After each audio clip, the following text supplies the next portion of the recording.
Ladies and gentlemen, go to 270 to win. Great website. Go to 270 to win. Go to 2016 actual in the map library. Okay, 306 Electoral College votes for President Trump, 232 for Hillary Clinton. Okay.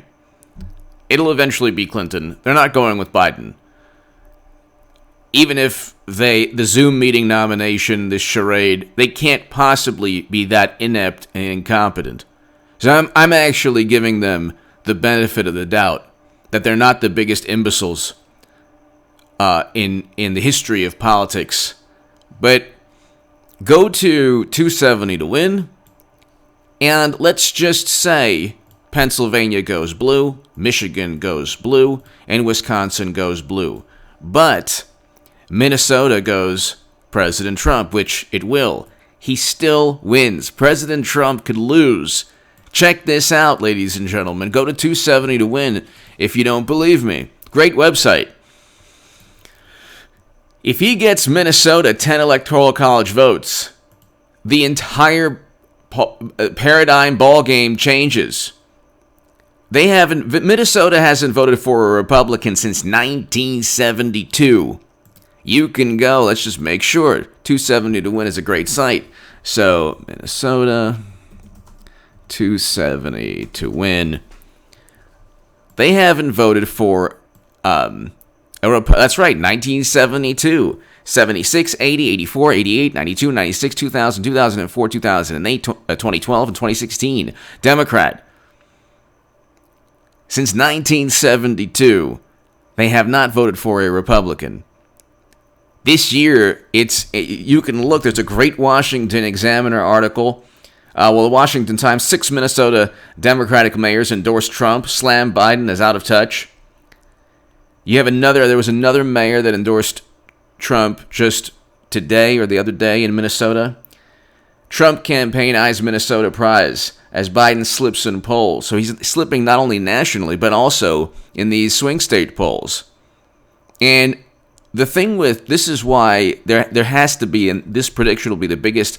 It'll be great. Look, I said Trump was going to go 8 years the moment Clinton lost in 2016. And so I've been saying Trump's going to be a 2-term president. Good call.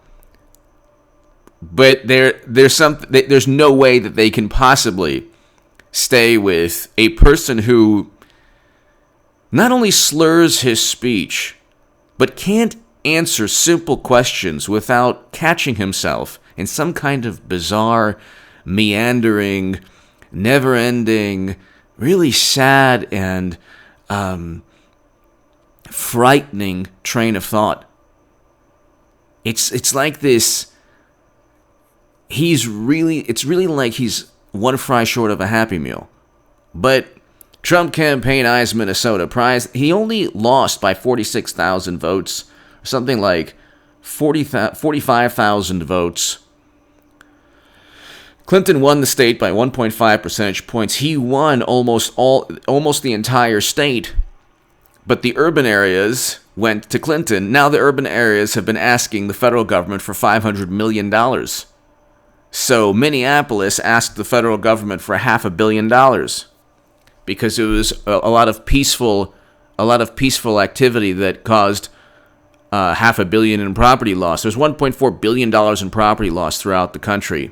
And you want to talk about who the true racists are? Why don't you ask one of the wonderful liberals at MSNBC or CNN or the Washington Post or the New York Times, how many black-owned businesses have been destroyed? How many Hispanic-owned businesses have been destroyed? How many Asian-owned businesses have been destroyed? How many businesses from business owners, minority-owned business owners have been absolutely leveled and decimated and destroyed? A person's life's work, ladies and gentlemen. See, the people who were engaging in really peaceful protest at 2 a.m, setting fire to buildings and, just causing chaos and mayhem, they haven't saved up for years and taken a risk and opened up a store or a business, or whether it's a car dealership or a retail store or a restaurant, you're taking borrowed money. You're taking a huge risk and a gamble. But that's what makes this country great. You can open up a business. You can save or get a loan and open up a business. And if you have a clientele, if you have a product that you can sell, you got to pay the rent. You got to pay your employees. You got to make sure you have demand for what you're selling. I mean, it's a person's life's work.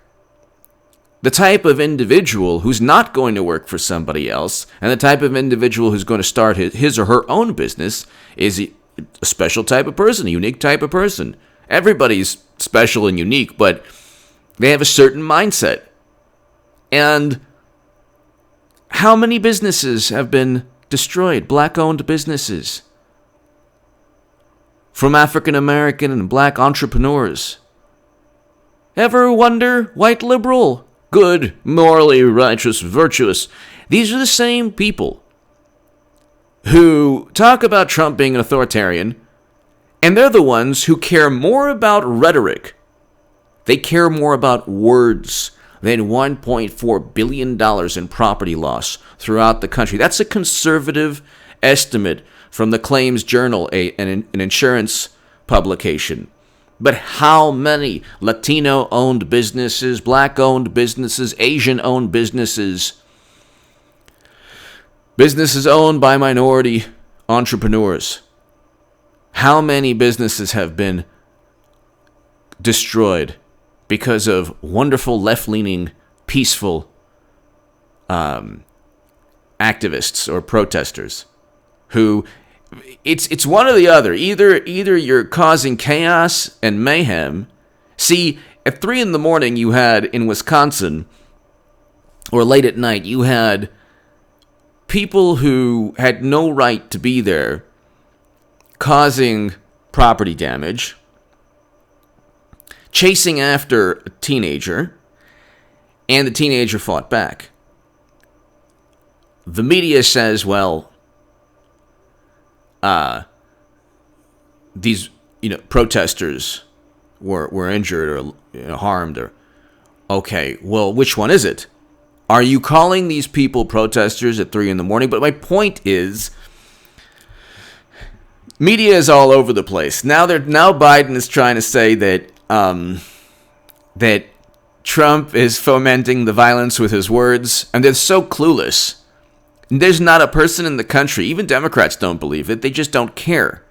They don't care. They don't see it as a big problem because they don't have they don't ask simple questions like what kind of harm is done to communities when these stores or businesses or buildings are set ablaze and torched and broken into. You had David Dorn, who lost his life, who was murdered because he was protecting the business of his friend, a former police captain, a black man, that CNN and MSNBC, they don't talk about David Dorn. Because who are the true racists? Which political party utilizes human beings for their own political benefit? Trump said one crude remark in 2015, and they're still rolling with it. And from that, he's demonized all immigrants and all. He hasn't. And he's made missteps in terms of policy, and he fixed that with an executive order with the cages. But then the cages were built under President Obama. They even shared a photo that was from 2014.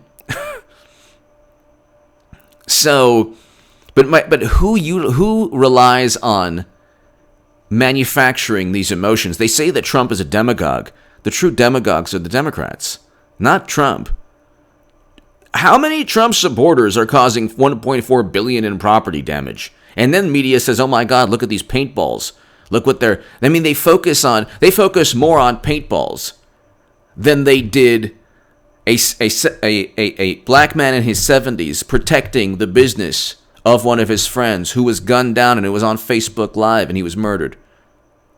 And they spend more time on, paintballs from a Trump supporter.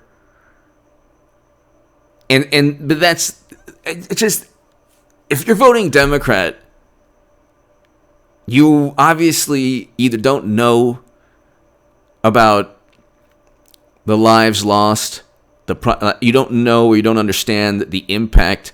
Like, do you think Hollywood celebrities, and this is why Minnesota is going for Trump, do you think Hollywood celebrities care if a business is burnt down? They don't.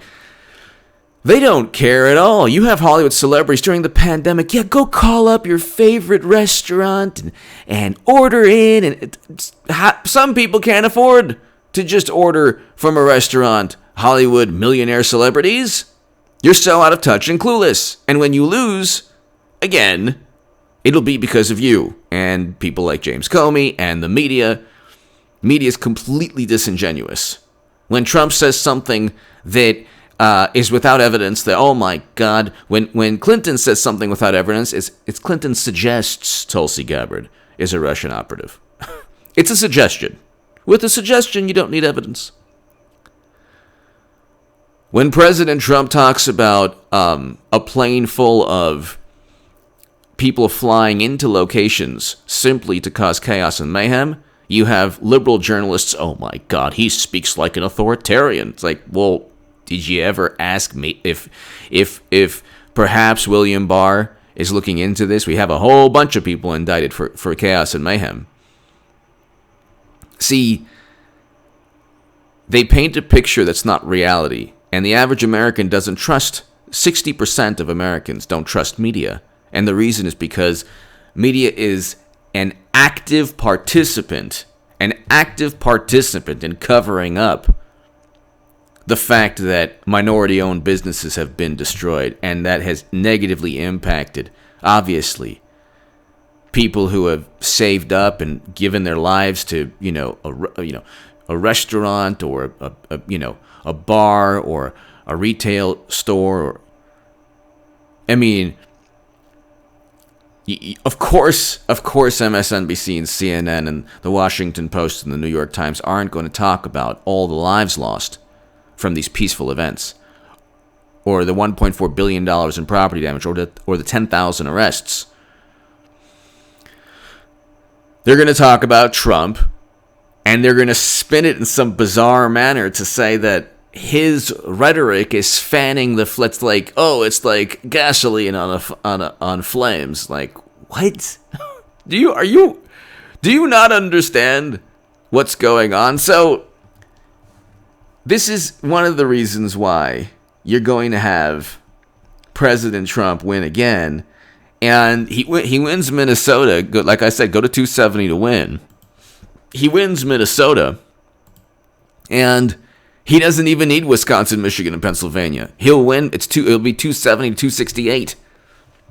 And that's if the map is exactly the way it was.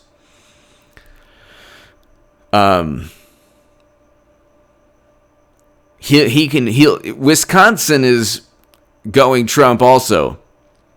So you don't.